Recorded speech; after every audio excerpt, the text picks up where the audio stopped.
Welcome to Learning. Happy learning. Today we are going to look into the insights, the soft skills that are being required for a fresher to attend an interview. So soft skills പറയുമ്പോൾ എല്ലാവർക്കും first മൈൻഡിൽ വേണ്ടത് തന്നെ communication ആണ്. Again communication പറയുമ്പോൾ English ആണ് അവിടെ prominent ആയിട്ട് വന്നു നിൽക്കുന്നത്, right? So it is a myth followed by many years. Communication പറയുമ്പോൾ തന്നെ ഇംഗ്ലീഷിൽ മാത്രമാണ് സംസാരിക്കുന്നത്. No, it is not at all like that, right? ഒരു ഇന്റർവ്യൂവർ ഏത് ലാംഗ്വേജിലാണ് സംസാരിക്കുന്നതെന്ന് ആ ലാംഗ്വേജിൽ you can reciprocate. But unfortunately, like English is being considered as the universally accepted language. So mostly എല്ലാ interviews ഇംഗ്ലീഷിലായിരിക്കും, right?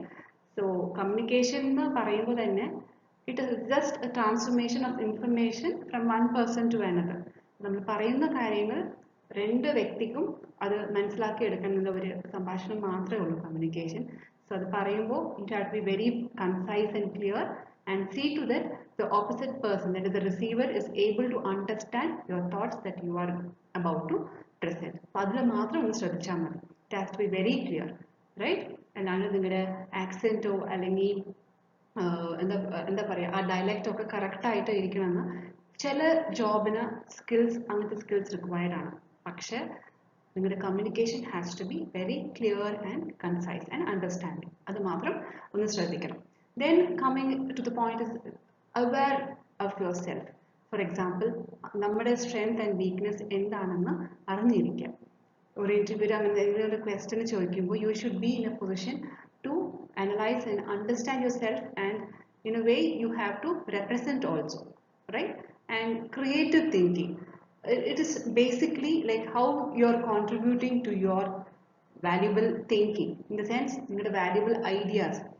മറ്റൊന്ന് ഒരു ഇന്റർവ്യൂവിൽ ഒരു ക്വസ്റ്റ്യൻ ചോദിക്കുന്ന സമയത്ത് അത് നിങ്ങളുടെ കോൺട്രിബ്യൂഷൻ എത്രത്തോളം അതിലുണ്ടോ അതാണ് നിങ്ങൾ ക്രിയേറ്റിവിറ്റീനെ അത് എടുത്തു കാണിക്കുന്നത്. ദെൻ റിഗാർഡിങ് ആക്റ്റീവ് ലിസണിങ്, ഞാൻ ഒരു ചെറിയൊരു എക്സാമ്പിൾ പറയാം കേട്ടോ. ഒരു ഇന്റർവ്യൂ നടക്കുന്ന സമയത്ത് അവിടെ രാവിലെ തൊട്ട് ഇന്റർവ്യൂ നടക്കുകയാണ് ഫ്രം 9 o'clock. അപ്പോൾ ഇന്റർവ്യൂവർ ഒരു കാൻഡിഡേറ്റ് ഫസ്റ്റ് വന്ന കാൻഡിഡേറ്റ് ചോദിക്കുകയാണ്, please write something on the black board. അടുത്തൊരു ബ്ലാക്ക് ബോർഡ് ഉണ്ട്. ഫസ്റ്റ് കാൻഡിഡേറ്റ് പറഞ്ഞു. അപ്പോൾ ഫസ്റ്റ് കാൻഡിഡേറ്റ് വന്ന് ആ കുട്ടിയുടെ പേരൊക്കെ എഴുതിയിട്ട് പോയി. From morning till evening, from 9 to 5 there were more than 100 candidates coming for the interview. എല്ലാവരും ഈ ക്വസ്റ്റ്യൻ ഇന്റർവ്യൂവിൽ ചോദിക്കും, please write something on the black board. കുട്ടികൾ വരും, എഴുതിയിട്ട് പോകും. And all the candidates were rejected, right? And ഒരു 5 മണിയാണ് ലാസ്റ്റ് കാൻഡിഡേറ്റ് ഒരാൾ വന്ന സമയത്ത് സെയിം ക്വസ്റ്റ്യൻ ചോദിച്ചു, please write something on the black board. ആ കുട്ടി ബ്ലാക്ക് ബോർഡിൽ പോയിട്ട് സംതിങ് പറഞ്ഞു എഴുതി, റൈറ്റ്? ആ കുട്ടി ഇന്റർവ്യൂവിന് സെലക്ട് ആയി. ഞാൻ ഈ ഒരു ചെറിയൊരു എക്സാമ്പിൾ പറയാൻ കാരണം ഇറ്റ് മീൻസ് ദാറ്റ് ഇത് എന്താ പറയുക, ഒരു കുസൃതി ചോദ്യം പോലെ ആണ്. പക്ഷെ ആ കാൻഡിഡേറ്റ് തിരിച്ചാണ് അവിടെ ചിന്തിച്ചത്. എല്ലാവരും ക്വസ്റ്റ്യൻ ഭയങ്കര ക്ലിയർ ആയിട്ട് അവർ ഒരു ക്രൂഷ്യൽ ആയിട്ട് തിങ്ക് ചെയ്തിട്ടാണ് അവിടെ ആൻസർ ചെയ്തത്. പക്ഷെ ആ ഒരു കാൻഡിഡേറ്റ് ഒന്ന് ഔട്ട് ഓഫ് ദ ബോക്സ് ആയിട്ട് തിങ്ക് ചെയ്ത് write something on the black board. അപ്പോൾ സംതിങ് മാത്രം കുട്ടി എഴുതി.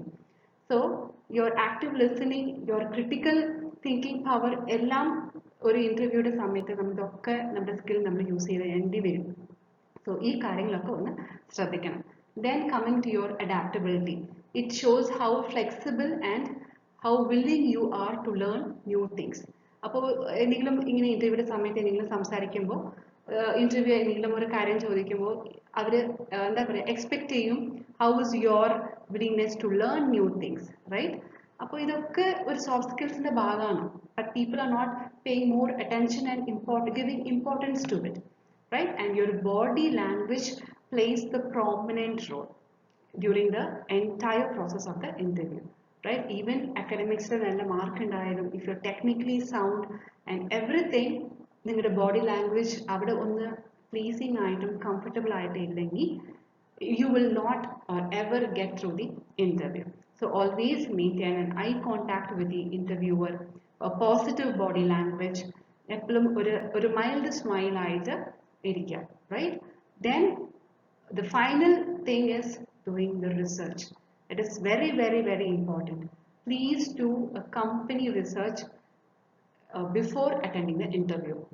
നിങ്ങൾക്ക് ജോബ് ഡെസിഗ്നേഷൻ അല്ലെങ്കിൽ ജോബ് ഡിസ്ക്രിപ്ഷൻ നിങ്ങൾക്ക് കിട്ടിയ സമയത്ത് തന്നെ please go through the company website, കമ്പനിയുടെ ഹിസ്റ്ററി, അവരുടെ എക്സാക്ട് പ്രൊഫൈൽ, എന്തൊക്കെ പ്രോഡക്റ്റ് ആൻഡ് സർവീസസ് ആണ് അവർ ഡീൽ ചെയ്യുന്നത്, അവരുടെ അച്ചീവ്മെന്റ്സ് എന്താണ്, അവരുടെ മാർക്കറ്റ് ഷെയർ എന്താണ്, ഇതൊക്കെ ഈ കാര്യങ്ങൾ ഈ പറഞ്ഞ ടിപ്സ് ഒക്കെ ഒന്ന് ശ്രദ്ധിച്ചാൽ മതി.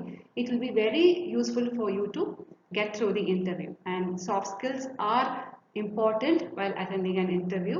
അപ്പോൾ ഈ കാര്യങ്ങളൊക്കെ ശ്രദ്ധിച്ചാൽ it will be helpful for you to have a very smoother process and easily shortlisted for the HR round. Fine. Thank you so much. Happy learning.